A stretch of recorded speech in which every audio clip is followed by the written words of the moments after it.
You want to grow your business, you want to open more locations, you want to franchise, you just want to take what you have and build it up to a place where it's making more money, you could hire some help, you could have some consistency.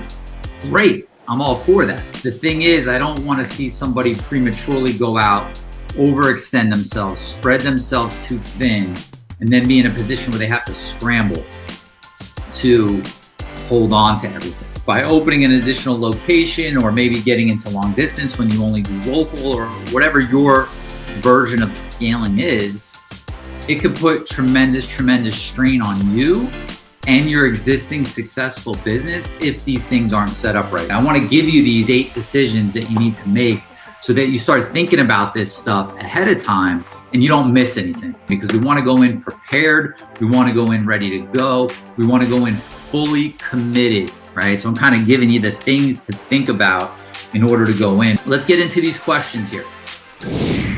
All right, what's up, guys? We are back for the Moving CEO Scaling Series, Day 13, Episode 13. This is an important time. It's an important series. As we're coming out of moving season, I know that many of you are still experiencing high demand. I know that there's a lot of, changes going on this year, right? COVID caused a lot of stuff to happen, interest rates. There's a lot of factors for why it's so busy right now.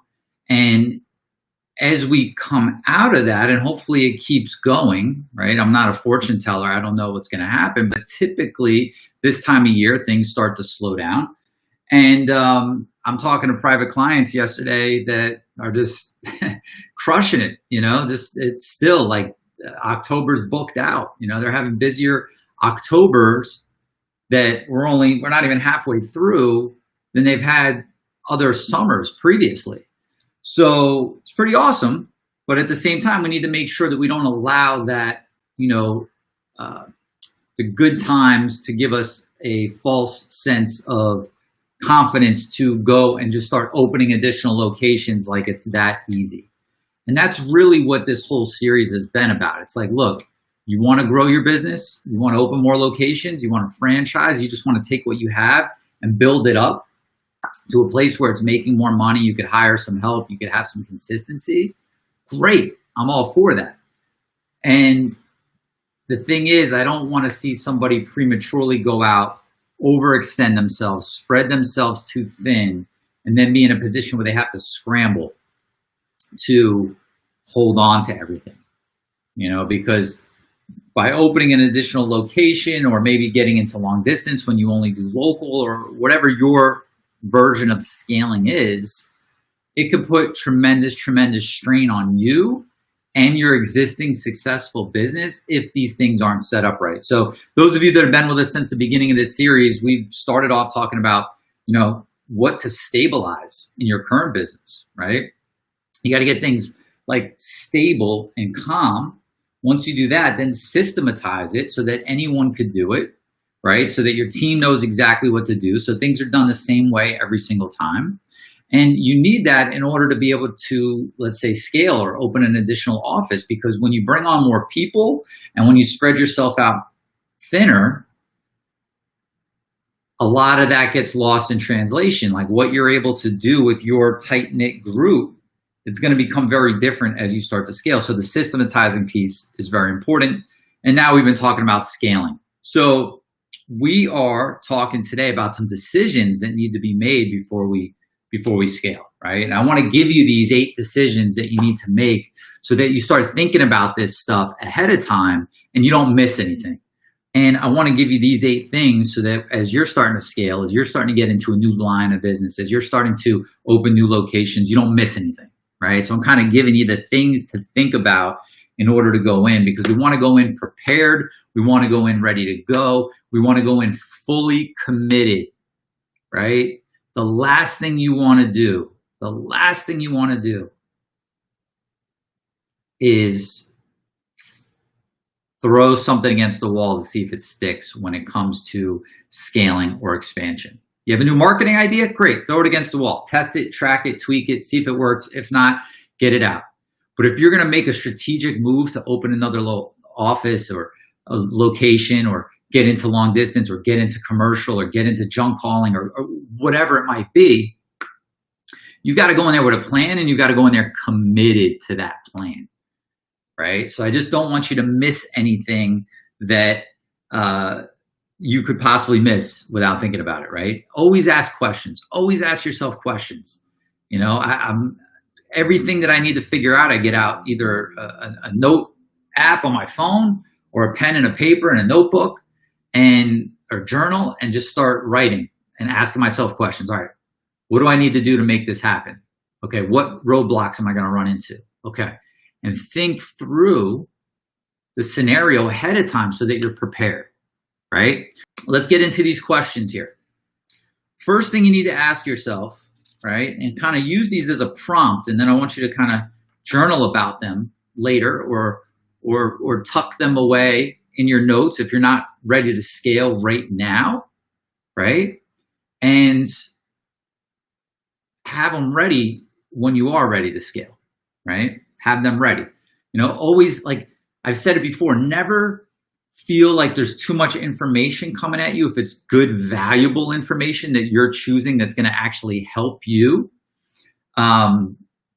Just have a little system for file. I mean, I've got, you know, you guys can see books up here, but I've got notebooks of all, I mean, like my personal notes of stuff, plus digital files of all kinds of stuff, things that I've learned and I want to implement that I might not be ready to implement right now, but at some point, someday, I'll be ready to do it, and I know where to go to find that information, right? So this is important, whether you're ready to scale or not. Keep this in mind. All right, first question. Why open? Why? Okay, why? And this is important because let's say we're talking about, let's just throw two scenarios out there. We're talking about opening a new location, or we're talking about opening a new division within our company. Same, you know, without going to another city. Why? Really think this through, because, you know, a lot of times we feel, you know, maybe you're here for 13 days on this scaling series and somehow feel like you're supposed to scale. You're supposed to grow. And we talked about it earlier in the series, is that you want to really make sure that the reason you do it is based upon the outcome. And the outcome is really based upon the life that you want to live. And the life that you want to live is based upon the money that it's going to take to live that life and the free time that you want to have to enjoy that life, right? I forget which episode that was, but go back. I think it was Stabilize Your Money and Mindset, okay? Go watch that if you haven't seen it. And, you know, we need to make sure that we're opening for the right reasons, because, you know, more money isn't always the answer, because a lot of times there's more money right where you're at, right? You're standing on top of gold. You just need to dig a little deeper as opposed to digging a bunch of little shallow holes, you know? And we've also got our ego to contend with, you know? I was a young kid when I started. I was only 22 when I started opening up additional locations. I was 19 when I started, 21, 22. And, you know, there was definitely some ego involved. Like, I want to be able to, like, you know, it was, I have 6 offices, right? You know, like people say, what do you do? I own a moving company. What do you do? I have moving companies, you know, 6 of them throughout the US, long distance. That's ego, right? And we need to be careful of that, because in this, like, you know, social media, look at me, flashing all my stuff type world that we live in, we don't want to make decisions from that place. Because when you do open that line of business, when you do open that additional location, you know, it's going to require much more of your time, money, and energy, right? Don't just think it's instant money, right? So just think about why you want to open, right? Is it leading you towards your big plan? If you didn't watch the episode on Stabilize Your Mindset and Your Money, go watch that.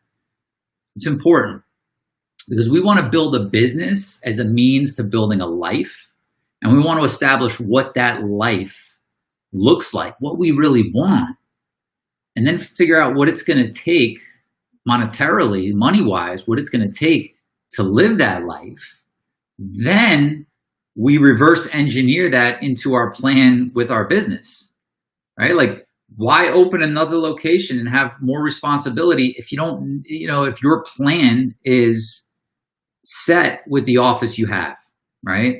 So just think through why you don't have to, I know people that are crushing it with one location, okay? My first office failed, which was in Las Vegas. I was there 6 months, couldn't get a license, then went to Denver, okay? So I kind of consider that my zero office, right? My first real office in Denver, just that location alone, I was profiting $800,000 a year. Like, for me, one location, local moves and storage only. So, and I know people that are making over $1 million a year in one location. One location. I don't know who's watching. Could be you, right? And then when I say over $1 million a year, for themselves, take home for them as the owner to then go pay their taxes and live their life with. So, again, I'm drilling down on this because as much as I love to see people expand, the expansion's not the impressive part. It's the controlled expansion with sustained profitability that's the impressive part. How many trucks? Doesn't matter. How many locations? Doesn't matter, right? I'd rather you be happy, content, with less stress, right? Eliminating stress altogether is, very hard to do when you run a business, but reducing that stress to a very minimal level and make the money you want to make, right? Oftentimes complexity will lead to overwhelm and it will kill profits, right? So just think through why do I want to open this, right? Don't feel that pressure. Don't feel the pressure from outside influences. Don't feel the pressure of like, I need to grow. I need to be bigger. I need to be, because let me tell you something. I was there and I know a lot of people that have been there. I'm working with some clients now that, over kind of reached on an office and are having a little bit of issues there. And we're working on unraveling those. Okay. And I can tell you that, having a business that just runs smooth and efficient, and then just making tweaks and adjustments to increase the profitability and the quality of your service, a long way. Then when you have that, right, then you've got a model business, right? You've got systems, you've got processes, you're working.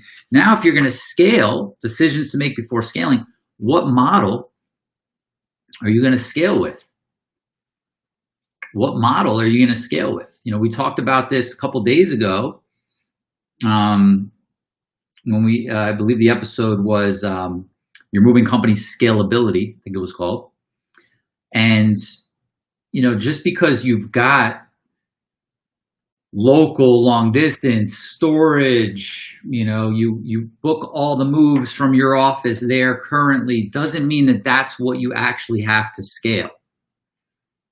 Even if you're like, hey, I want to get into long distance. Well, there's several ways to get into long distance. There's 5 models, successful models to scale. Meaning, you might say, Louis, just tell me the one where I can make the most money. I'm going to give you the 5 where you can make the most money and help you distinguish which one is right for you. We're all different. We all have different areas of the business that we like and dislike. We've all have different monetary goals. We've all got different abilities to manage, on the ground teams, remote teams. Okay. So I'm going to give you 5 models, but for now, think about what model you want to expand with.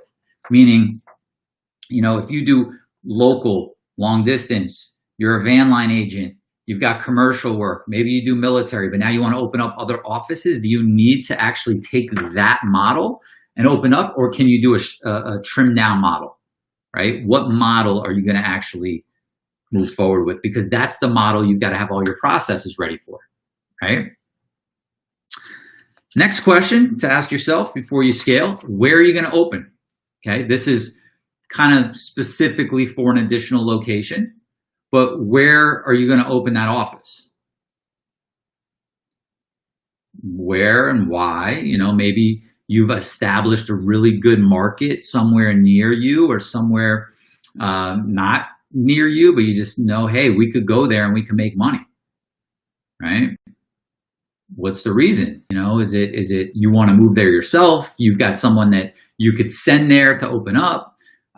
It's part of your, maybe you want to open locations so that you've got your little route for long distance that you could keep. You got, kind of a little triangle, or you've got an up and down, or you've got a, back and forth, right? You've got a strategic plan for long distance. So you want to put hubs in certain locations.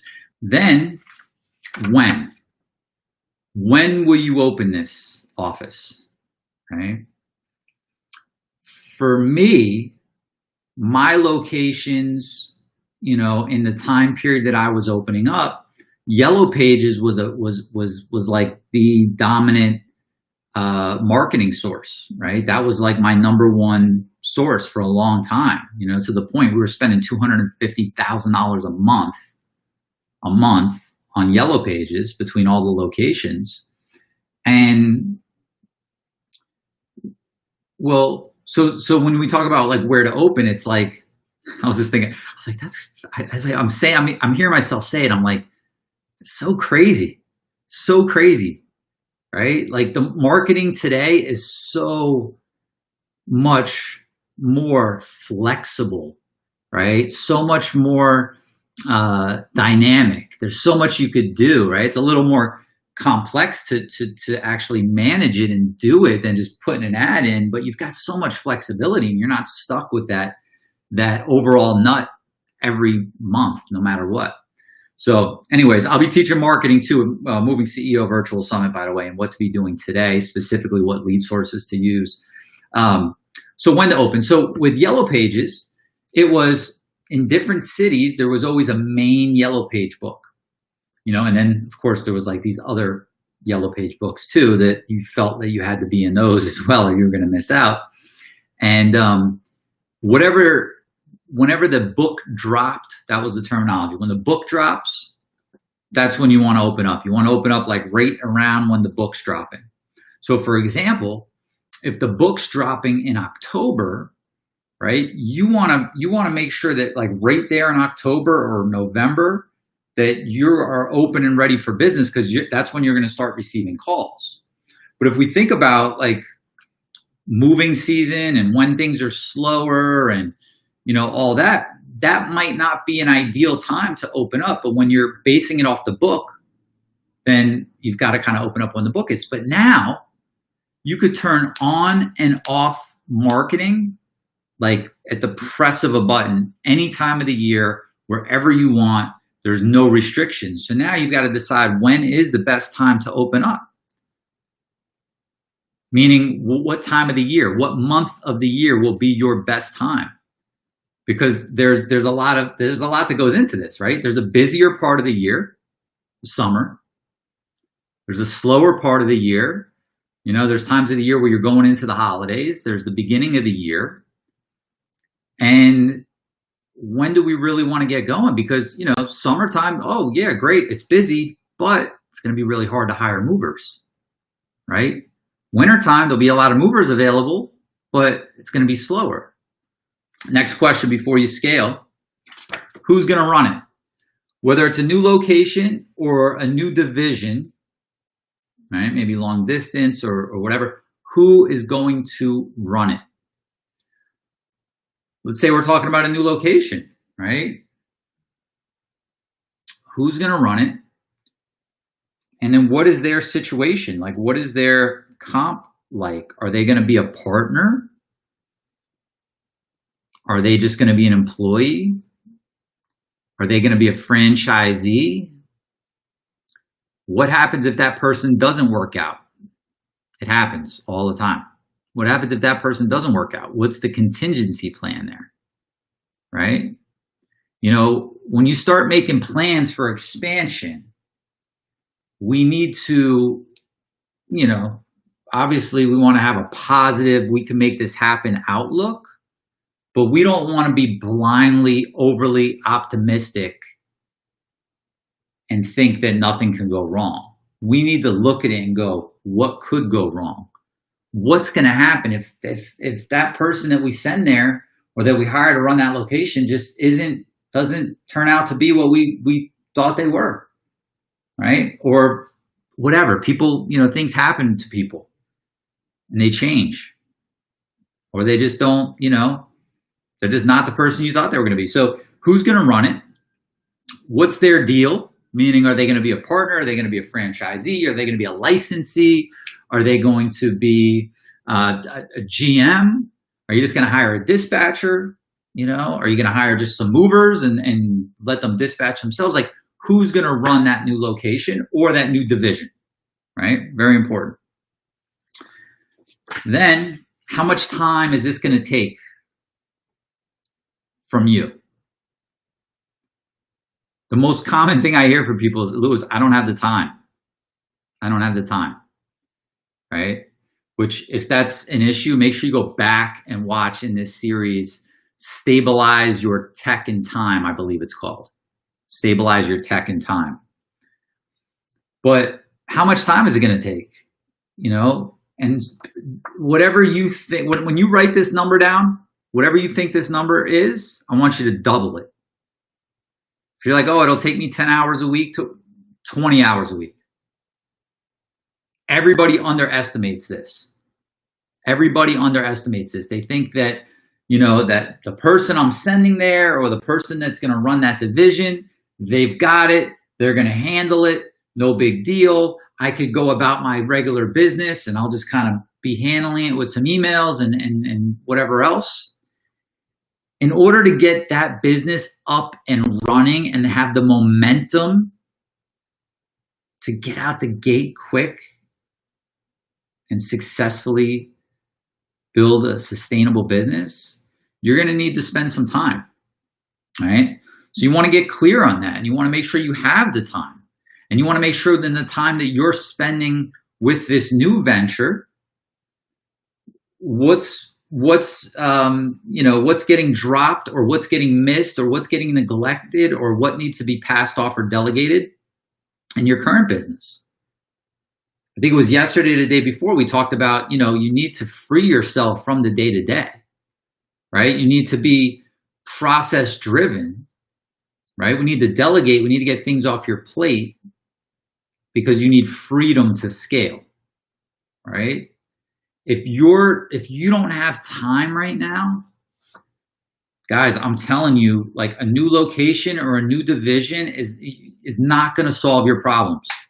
It's, if you're like, money's tight, and you want to throw a Hail Mary and open another location, it's a long shot, right? Get your current operation working, make that profitable, get yourself some freedom from the day-to-day so you have the time to make sure that office runs the way that it runs. And if it doesn't require the double that I told you to add on to it, great. You've got extra time to go golf, fish, hang out with your kids, take a nap, read a book, whatever you want to do, right? The idea is you need the freedom to scale. And before you scale, you've got to get real about how much time it's going to take from you. Okay. Next question here that you need to ask yourself. How much capital, right? How much money is it going to take to pull this, this venture off? You've got to have that figured out going into it, and you've got to have that money set aside.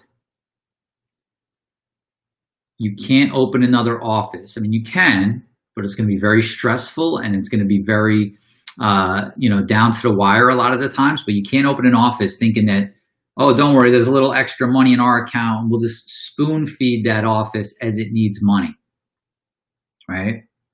In other words, oh, we need to put some advertising. Okay, there's a little bit for that. Okay, we need to do this. There's a little bit for that, right? Before you know it, you're way over budget, right? And now you're hurting your existing business. So, we need to be really strategic and say, like, how much capital is it going to require? You want to do a projection, right? You want to do a projection so you can kind of see how much you're going to spend, what you're going to do. I'm going to teach you what's called the scaling matrix. And the scaling matrix will help you determine how much capital you need, right? Because there's a few things as you open an office that you need to consider. And you could spend more on one and less on the other, all depending on how much. Like, if you're like, hey, I've got 20 grand, or hey, I've got 200 grand. It's going to be a different game plan for opening up, totally, right? What type of office you get, or are you just working out of a truck yard? What type of marketing are you doing, right? What type of office staff and employees are you going to have? What about trucks? Are you buying? Are you leasing? Are you just going to rent?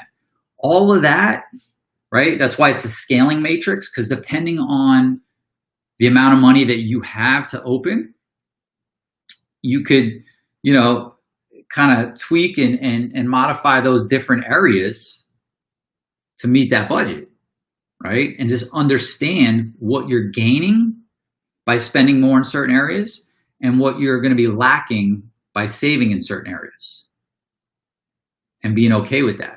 But you've got to know how much capital, right? And you want to take that capital and you want to put it in a totally separate account. Because the next question you want to ask yourself is, what entity? If you open a new location and that location is especially if it's out of state, right? It needs to be its own corporation or LLC. And so you want to basically take that capital that you're committing to that business, right? Put it into that entity's bank account, right? And typically you would not do that as from your existing business. You want to be very careful not to commingle funds, okay? Because the whole reason you're doing another entity is for legal protection, right? So essentially, check with your CPAs and your lawyers and all that before you do it. I'll get more in depth into this at the event, but you would essentially have money that's your money that you would loan to this business, right? That's the simple way of putting it. Money that you've earned from your other business that's now like in your name, and then you would loan it to this business and you'd have money here ready to go, right? So now you've got the money here. It doesn't mean you're going to use it all, right? But let's say it's, 25,000. Let's say it's 100,000. Let's say it's 200,000. When you have it, now you could start making your projections, okay? You could lay out your spreadsheet with the projections of where you're going, what month by month it's going to look like. And now you have an idea of what you need to do, how many jobs you're going to need to book, what you're going to be spending on marketing, when you're going to decide to hire that first person, when you're going to get that next truck, right?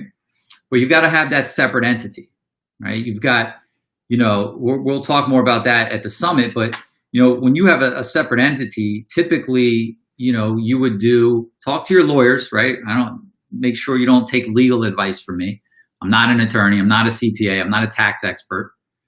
But you would have an S corp if it's a company that you own by yourself, an LLC if you own it with a partner or a wife, right? Because if you have a single member LLC, now you're subject to self-employment tax. There's other things that go along with that. So picking which entity is a big deal. And it also matters in your overall asset protection plan, right? Because if you're like, Lewis, I'm opening 50 locations, I'm franchising, I've got a plan to do this or that, like you've got to start thinking about your asset protection as well, right? You don't want, God forbid the truck gets in an accident and rolls over and people get hurt in one city or something happens and you get a really, really big lawsuit and they can now come after that company and all your other companies, right? You need to have isolation so that each company does not put the other companies at risk, okay?